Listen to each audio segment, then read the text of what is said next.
Hi, welcome to the Paper Snob. This is Tara. We're back for another Scraplift Crafternoon. This week we are scrap lifting a beautiful layout by Sue. I will have her social media links in the description below. I believe she just has Instagram, no YouTube. So I will link her stuff in that description below, along with the collaborative playlist that will always be in the description below my Scraplift Crafternoon videos. So I chose my June 2022 Hip Kit Club kit to scrapbook to scrap lift this layout. I'll put that layout up here in the corner for you, and probably also do a cutaway at some point as well. So I pulled out all of these papers, and you can already see I'm going with a little bit different color scheme than she had.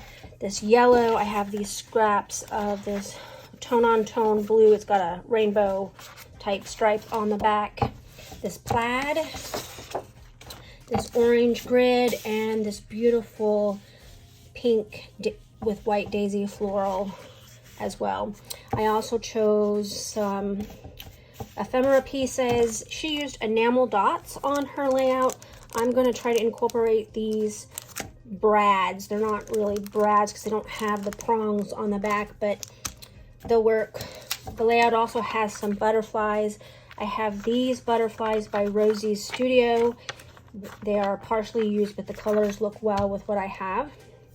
It looked like she had some washi at the top of her layout. I'm going to use that one. I'm not sure who that's by. It might be a freckled fawn. I'm not positive.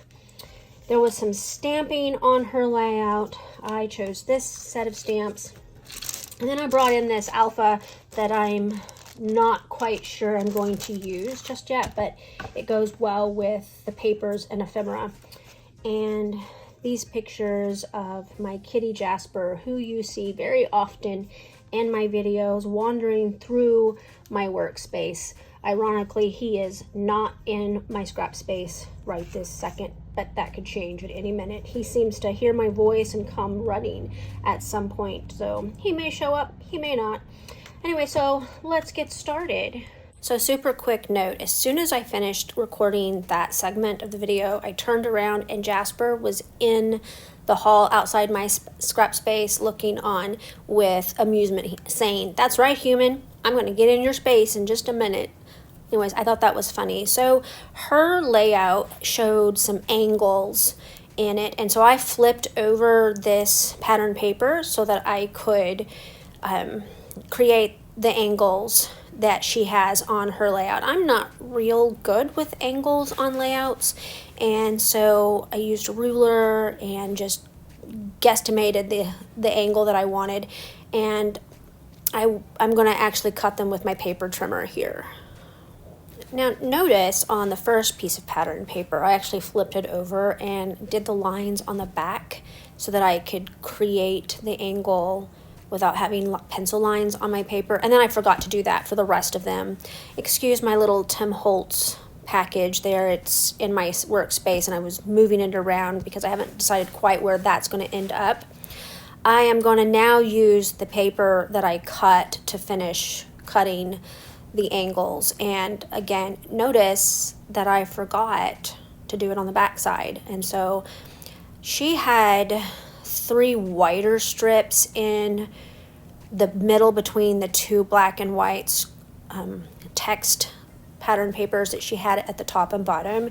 I am using my plaid in that place, and I don't quite get my middle pieces as wide as she did. And I also move up the layout because I want to make sure that I have space for journaling on the layout, because for me that is something that I always try to create into a layout, is a journaling spot. Because for me the thing about scrapbooking is telling our family stories, not just with pictures and pretty embellishments and papers, but I also want to get that story written down. Now, not always is my journaling real wordy. Sometimes it is, sometimes it isn't. Sometimes a date is sufficient. If you see that we're dyeing Easter eggs, I don't really think you need a 2-page essay about Easter egg dyeing. So I will just sometimes put the date and year, the year and month on the layout, and maybe the kids' names.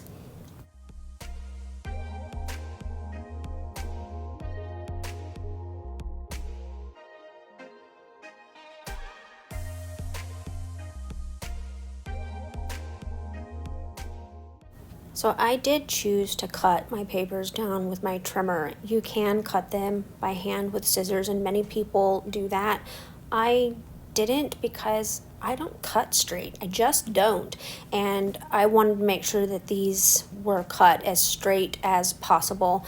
This particular trimmer has a wide enough base that I could angle the paper without causing too much damage to the pattern paper left over or to the pieces that I was going to put onto my layout. I'm going to take these pieces off camera and I'm going to rough them up with my distress tool. I'm going to mat my photos on white cardstock, and then I'll be back to build the background of this layout and to complete the layout. I have already cut my title. I did not use a cut file that you have to back. I just used a solid title from my Silhouette Studio software and then cut it with my Cameo. It's cut out of the yellow piece of pattern paper that you saw at the beginning of the layout or the video.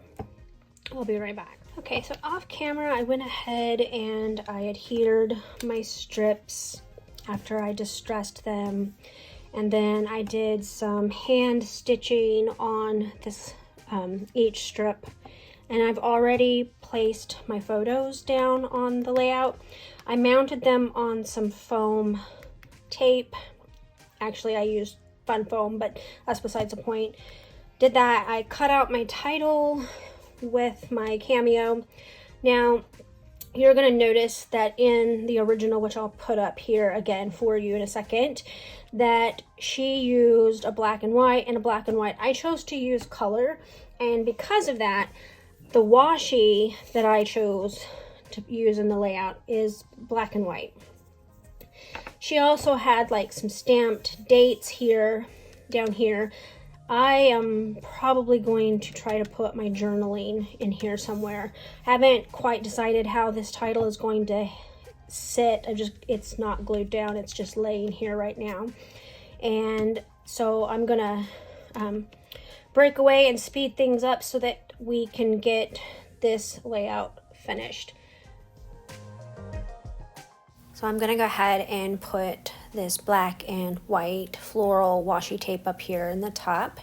I wanted to make sure that I got exactly the width that I needed, because my little ephemera piece is a little bit taller than I think hers was, and I wanted to make sure that you could still see the washi behind it. I really like that piece of ephemera. It says X's and O's, love this. And if you know me and my kitty, you know that that kitty is my constant companion, and he follows me just about wherever I go in the house, and I don't mind. I love it. He's pretty special to me, and he's kind of rotten. I had a little bit of trouble with those Rosie Studios butterflies. They're really, really pretty, and I love that they already flutter off the page and I don't have to add fun foam to them, but they're really hard to get off that backing, which is kind of disappointing. I ended up ripping the first one in half. Now I do glue it down in the end and it stays, but it did come apart for me. Now I'm putting the bits and pieces of the ephemera that I chose out of the June 2022 HKC kit. I know that I pulled out more than I need. The ephemera in that kit were both Simple Stories and HKC exclusives, and I've got a little bit of a mixture of both. So for the most part, I'm just laying down where I want things to go. I'm not putting the butterflies that managed to stay together on the page just yet because they're very, very sticky, which is nice until they fall apart. But I didn't want to put them on there until I was sure of where they would end up. I glued everything down off camera. I ended up sliding my title over just a little bit to the left because I decided that my journaling was going to go under the third photo instead of below the title.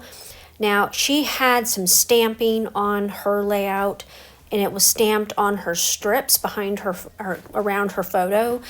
I didn't have room for that in the end. My photos are a lot larger and spaced farther apart, I think, than hers were, and so I put two of the same phrase above and below the photos.